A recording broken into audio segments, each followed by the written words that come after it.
Muchas gracias por estar con nosotros como todos los días, mi queridísima Adriana Braniff. Te saludo con el gusto de todos los días allá hasta Miami, en la Florida. ¿Qué me cuentas, Adriana? ¿Cómo te va en este día de hoy, viernesito ya, como vaticinado? Muy bien, ya es viernes, llegó. Qué semana tan complicada, ¿no? Y viene un fin de semana complicadísimo. Pues vamos a ver cómo se desarrollan los eventos. Ya sabemos, ¿no?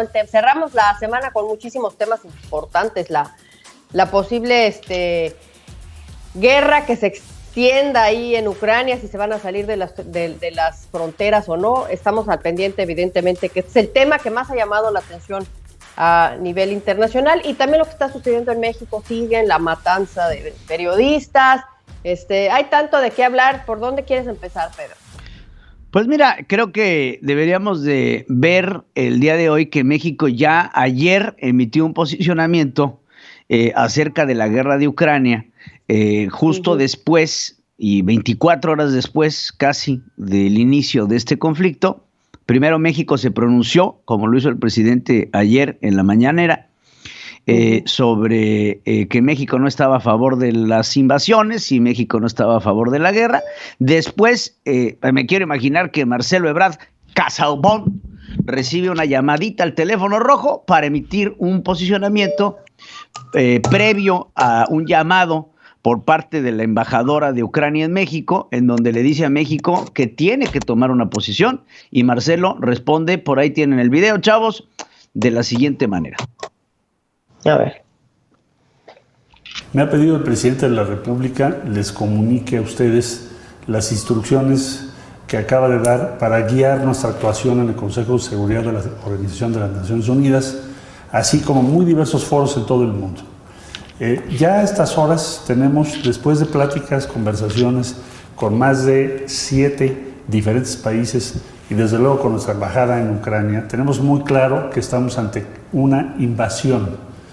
Ya no hay ninguna duda sobre ello. Es una operación con una escala que cubre casi todo el territorio de Ucrania. Y quisiera yo decirles que nuestra orientación principal es rechazar el uso de la fuerza y condenar enérgicamente la presencia de fuerzas de la Federación Rusa en territorio de Ucrania. México sufrió 2 invasiones por parte de Francia, 2 invasiones por parte de Estados Unidos, perdimos la mitad de nuestro territorio, y por historia y tradición, por nuestra formación como nación, tenemos que rechazar y condenar enérgicamente la invasión de un país como Ucrania por parte de una potencia como Rusia. Eso es lo que va a orientar nuestros trabajos. Demandamos que cesen las operaciones militares por parte de la Federación Rusa en territorio de Ucrania, que se respete su integridad territorial, que se proteja a su población civil. Vamos a seguir insistiendo en la necesidad de una salida diplomática, apoyar al secretario general de las Naciones Unidas en su difícil tarea en este momento, y estas son las instrucciones que le acabo de compartir a nuestro embajador en Nueva York, a Juan Ramón de la Fuente. Es lo que vamos a defender en todos los foros. Bueno, México condena. Así hablaba ayer Marcelo Ebrard, y hoy el presidente de la República también se refiere al conflicto de Ucrania brevemente en la conferencia mañanera, y si quieres, Adriana, te lo pongo. Sobre la postura de México, nosotros sostenemos que nos debemos de apegar a lo que establece el artículo 89 de nuestra Constitución, sobre todo en 3 principios básicos: no intervención, autodeterminación de los pueblos y solución pacífica de las controversias. Entonces, lo que se planteó ayer se da en este marco y en una situación muy especial que tiene que ver con nuestra historia. Nosotros vinculamos la no intervención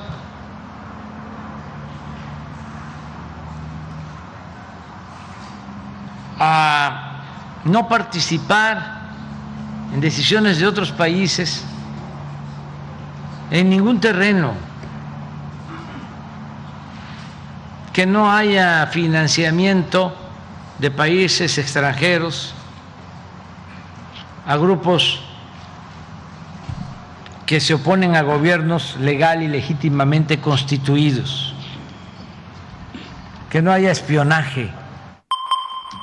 Así el presidente de la República aprovecha la oportunidad para pegarle un jab a la Organización Mexicanos contra la Corrupción, que, a decir del presidente de la República, recibe financiamiento de países extranjeros a gobiernos legítimamente constituidos, como alega el presidente de la República es el suyo. Entonces, no desperdicia la oportunidad para hablar de Ucrania, pero tampoco para curarse en salud, digámoslo de esta forma. Entonces, el conflicto de Ucrania, al final del día, tiene que ver con él, porque Andrés Manuel López Obrador no puede concebir que algo esté pasando en el mundo sin que tenga que ver con él.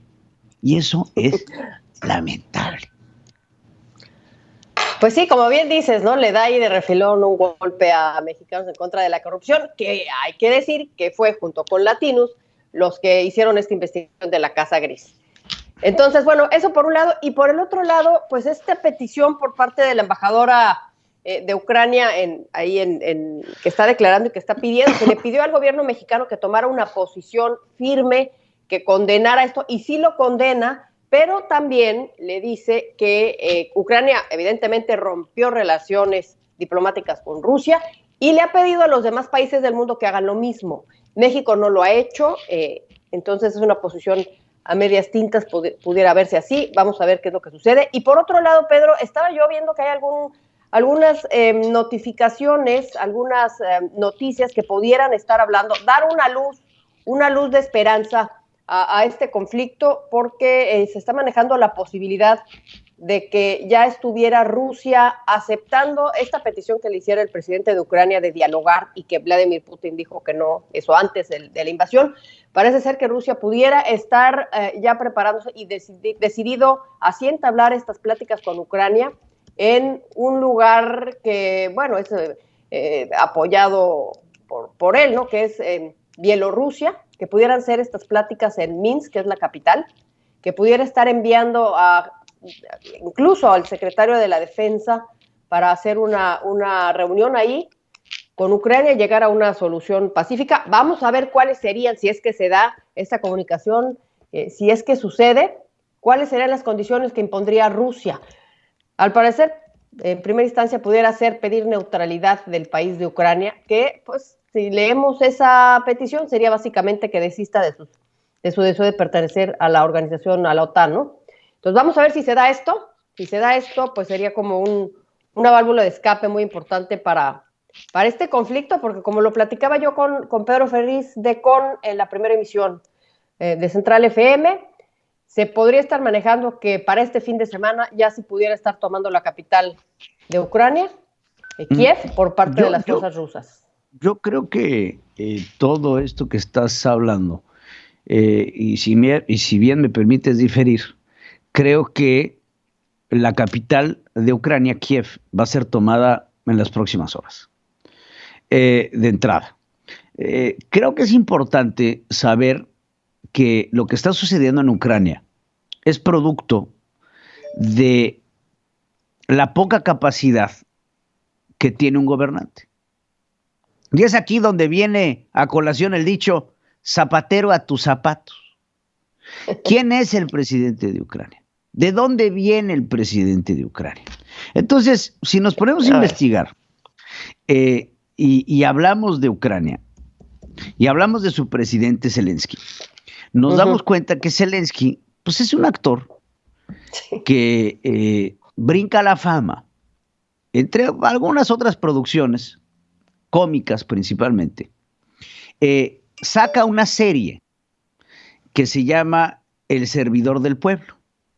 En esta serie Zelensky, que les ponemos aquí un poco de la información de la serie, en esta serie Zelensky protagonizaba a un personaje que pues daba clases, era maestro, era comediante, y se convierte en el gran opositor del gobierno corrupto de Ucrania.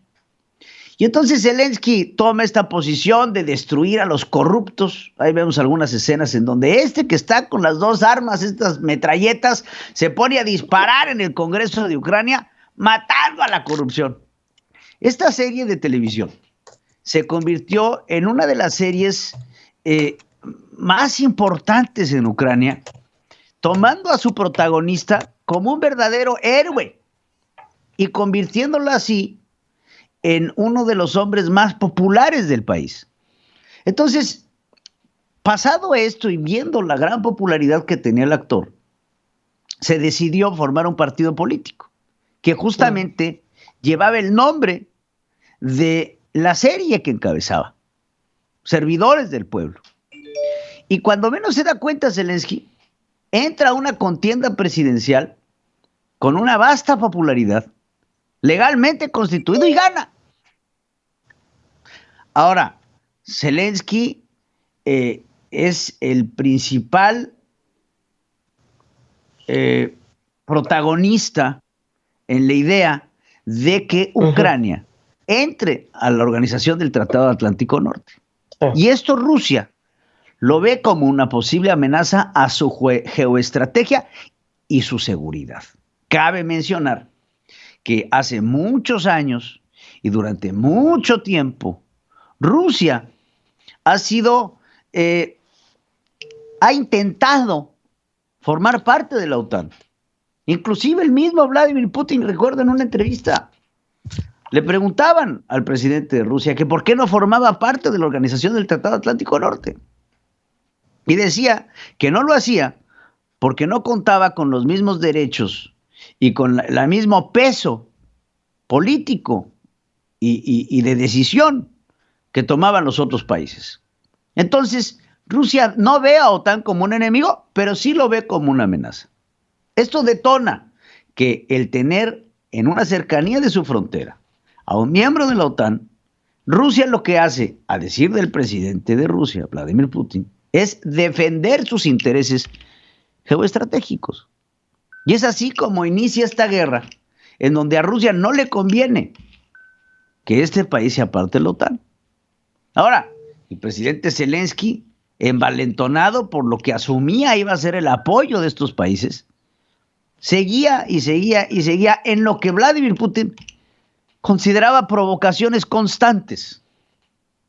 Y estas provocaciones derivaron en ello, pero lo que se da cuenta el presidente de Ucrania hoy por hoy es que los esfuerzos de la OTAN no han sido suficientes, y no solo eso, no lo digo yo, lo dice él. Se siente abandonado por los miembros de la OTAN, a los cuales él dice que les ha hablado y que ha recibido de su parte silencio. Sin embargo, la OTAN ha tomado medidas para tratar de dejar sin poder de acción a los rusos en el marco económico. Sanciones a los bancos, sanciones a sus oligarcas, sanciones para tratar de sacar a Rusia de la jugada económica. No con ello pegarles en donde necesitan pegarles, que es en su incapacidad militar. Entonces, veremos cuál será la reacción.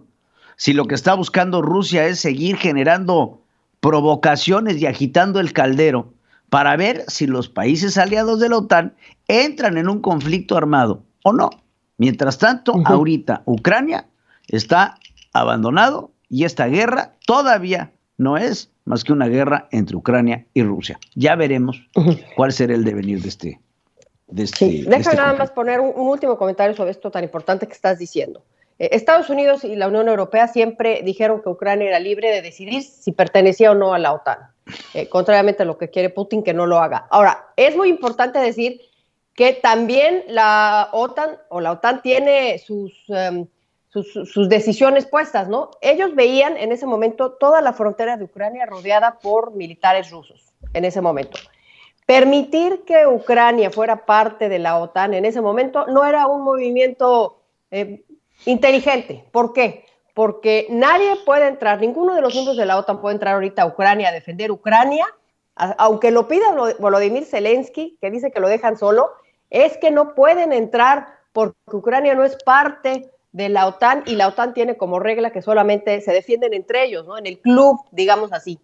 Entonces, mientras el conflicto esté adentro de Ucrania y no se salga de las fronteras, que esperemos no suceda, porque si se sale, entonces si esto se convierte en una guerra mundial, mientras eso no pase, no pueden los miembros de la OTAN entrar a defender a Ucrania. Así es que lo han dejado solo porque no hay de otra, porque no es parte de la OTAN y ese punto es muy importante a decir, Pedro. Así es, mi querida Adriana. Creo que no nos queda más que esperar a lo que pueda llegar a pasar en este país y seguir desde aquí, pues llevándoles la información a todos aquellos que nos escuchan. Ya por último, Adriana, se me hace interesante decirles en México, ¿qué pasa? México, que ¿qué pasa? hoy otra vez salió a relucir el tema del avión presidencial. Se me hace ridículo. No es cierto. No lo han vendido. Hoy tocaron el tema del cheque, ¿no? De este cheque que Alejandro Gertz Manero le da, que el presidente de la República recibe de Alejandro Gertz Manero. Entonces, a ver, chavos, a ver si me ayudan. Les voy a mandar este pequeño fragmento, que creo que ya lo tienen ahí, sobre lo que fue el polémico cheque que recibe el presidente. Vamos a escuchar a Andrés Manuel López Obrador sobre este cheque que tú recordarás de 2,000 millones de pesos que recibe por parte del fiscal general de la República para financiar la rifa del avión presidencial y los premios. Un cheque que rebotó, un cheque que nunca fue efectivo, un cheque que, a decir del presidente, ya no se usó para el avión presidencial porque los recursos no eran lícitos. Entonces, la simulación de la simulación de la simulación, hoy aceptada por un cínico que engañó al pueblo. Qué barbaridad que otra vez el tema. A ver, ¿Ya tienen ahí la grabación? Ya lo tenían ahí, ¿no, Rafles? Venga, échalo. A ver.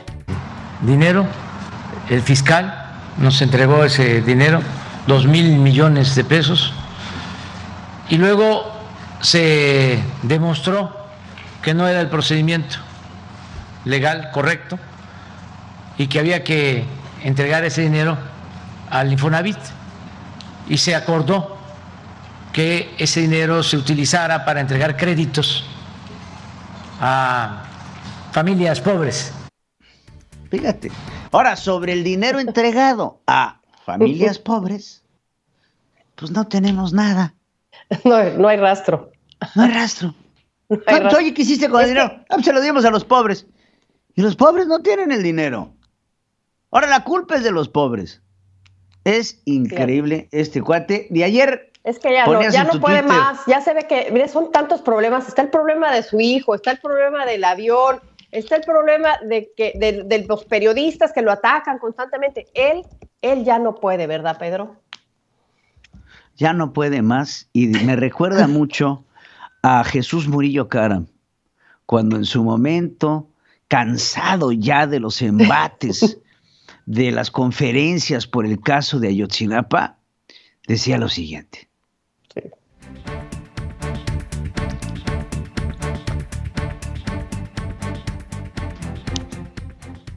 ¿Tienen ahí? Muchas gracias. Ya me cansé. Muchas gracias. Hemos agotado todas nuestras preguntas. Ya me cansé. Ya me cansé, como diría la canción. ¿Cómo dice la canción? Ya me cansé. ¿No? ¿Qué sigue? Cátanos, es viernes. Ahí te la dejo para que la retomes. Estoy tratando de acordar quién es la que la canta. Pero es que así, ya me cansé. Y el presidente de México también ya no puede. Que cante. Ya Yuri, dice Yuri. Ya se cansó. Ya me cansé. ¿Qué sigue? No, a ver, ya, ahora sí ya. ¿Qué sigue? A ver, tú sí sabes. Bueno, ¿sabes qué sigue? Sigue a ver, que el presidente de México la canción también de Yuri. ya se cansó. Búsquense la canción de Yuri para que... A ver, que la busquen en lo que decimos esto de que el presidente de México ya no puede más. Ayer. Dice, ahí está. Ayer el presidente decía, no decía ya me cansé, dice... ¿Qué dijo el presidente? Dijo... Ya no puedo más. Ya no puedo más. Ya no puedo más. Habrá que hacer una cancioncita de ya no puedo más, ¿no? Porque ya no puedo más. Y sí, Yo le invito, señor presidente, a que le deje las llaves a Dan Augusto del Palacio y se retire plácidamente. No hay ningún problema. Nosotros no nos vamos a cansar, mi querida Adriana. Pero bueno, seguimos en estas y los invitamos a que gocen el fin de semana. ¿Tienen ahí la canción de Ya me cansé? Sí, a ver. A ver, venga, Adriana. Venga. Échate una capela. Ya me cansé que no me acaricies Ni con la mirada. Ahora Alonso Obrador, ¿no? Pero sí. Central Global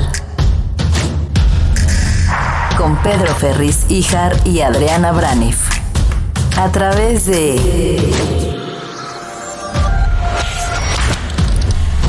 Central Equilibrio.